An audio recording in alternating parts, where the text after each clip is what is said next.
Edgar Allan Poe was born on January 19, 1809, in Boston, Massachusetts, United States. He was a renowned American writer celebrated for his macabre tales and poetry. Born in Boston, Poe endured a tumultuous life marked by tragic losses and financial instability.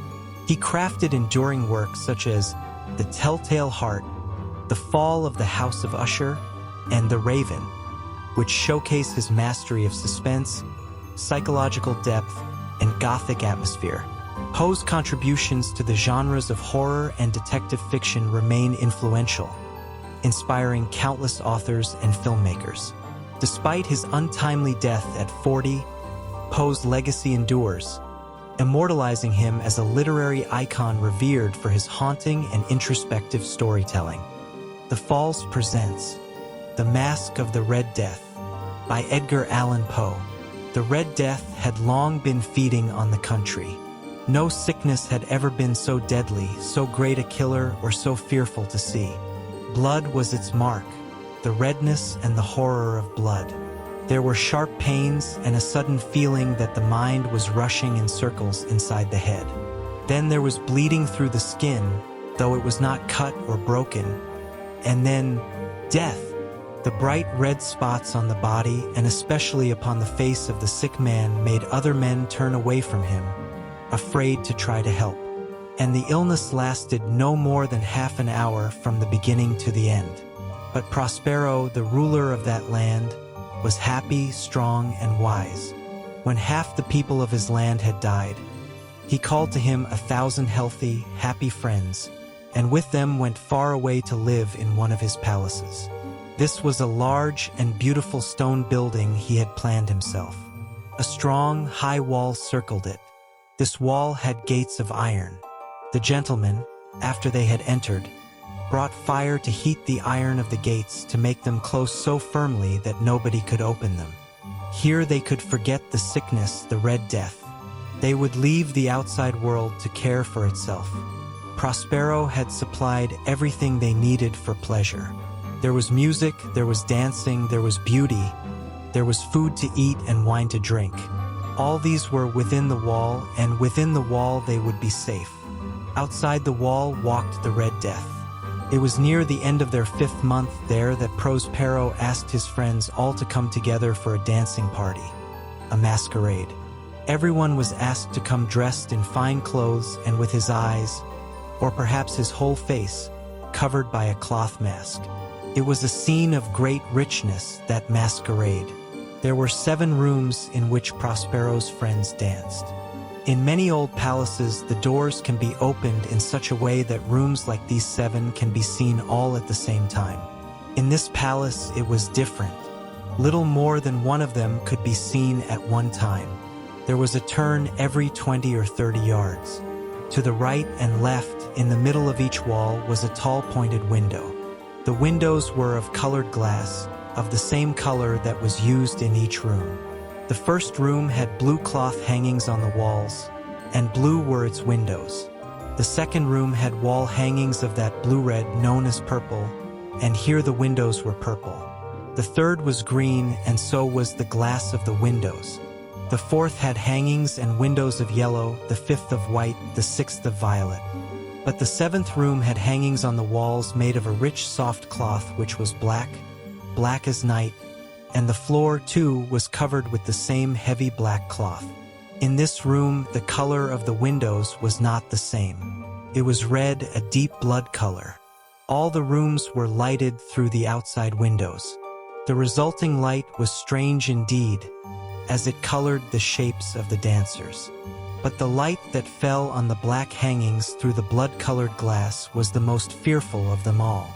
It produced so wild a look on the faces of those who entered that there were few of the dancers who dared to step within those dark walls. In this room stood a great clock of black wood. Gently it marked the seconds as they passed. And when it was time to mark the hour, the clock spoke with a loud, clear voice, a deep tone as beautiful as music, but so strange that the music and the dancing stopped and the dancers stood still to listen. And then, after another 60 minutes, after another 3,600 seconds of time, of flying time, the clock struck again, and the dancers stopped as before. Nevertheless, it was a happy and beautiful masquerade, and you may be sure that the clothes the dancers chose to wear, their costumes, were strange and wonderful. The dancers looked like the forms we might see in troubled dreams. And these, the dreams, danced softly through the rooms, taking the color of the rooms as they moved. It did not seem that their steps followed the music, but that the music rose from their steps. But into the seventh room the dancers do not go, for the red light coming through the windows and the blackness of the wall hangings make them afraid, and he who enters hears more deeply the striking of the great black clock. But the other rooms are crowded, and in them beats hotly the heart of life. And the dance goes on until at last the clock begins to strike 12.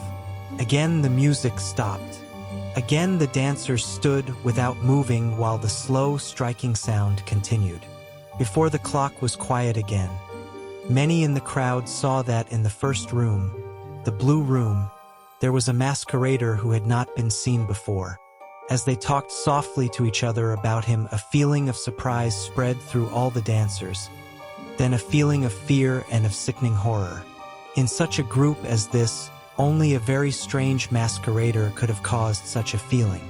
Even among those who laugh at both life and death, some matters cannot be laughed at. Everyone seemed now deeply to feel that the stranger should not have been allowed to come among them dressed in such clothes. He was tall and very thin, and covered from head to foot like a dead man prepared for the grave. The mask that covered his face, or was it a mask? The mask that covered his face was so much like the face of a dead man that the nearest I could not see the difference. And yet all this might have been acceptable. But the masquerader whom nobody knew had made himself look like the Red Death itself. His clothes were spotted with blood, and the mask over his face was covered with the terrible red spots. Or perhaps it was indeed his face. When Prospero looked upon this fearful form, he was first filled with terror, and then with anger. "Who dares?" he cried. "Take him, seize him, pull off his mask so that we may know who we must hang at sunrise." Prospero stood in the blue room when he spoke these words. They sounded through the 7 rooms, loud and clear. At first, as he spoke, some of the dancers started to rush toward the strange masquerader, but they stopped, afraid, and no one dared to put out a hand to touch him. The stranger started to walk toward the second room. He passed within a few feet of Prospero, who stood still, surprised. And while the dancers moved back from the center of the room, the stranger moved quietly without being stopped, with a slow and measured step, through the blue room to the purple room, through the purple room to the green room, through the green to the yellow, through this to the white, and then to the violet room. As the stranger was entering the 7th room, Prospero suddenly and angrily rushed through the 6 rooms. No one dared to follow him. He held a sharp knife high over his head, ready to strike the stranger. When he was within 3 or 4 feet of the strange masquerader, the stranger turned and stood silent, looking firmly into Prospero's eyes. There was a cry, and the knife dropped shining upon the black floor, upon which a minute later Prospero himself fell, dead. The dancers then rushed into the black room. The strongest of the men tried to hold the masquerader, whose tall form stood beside the black clock.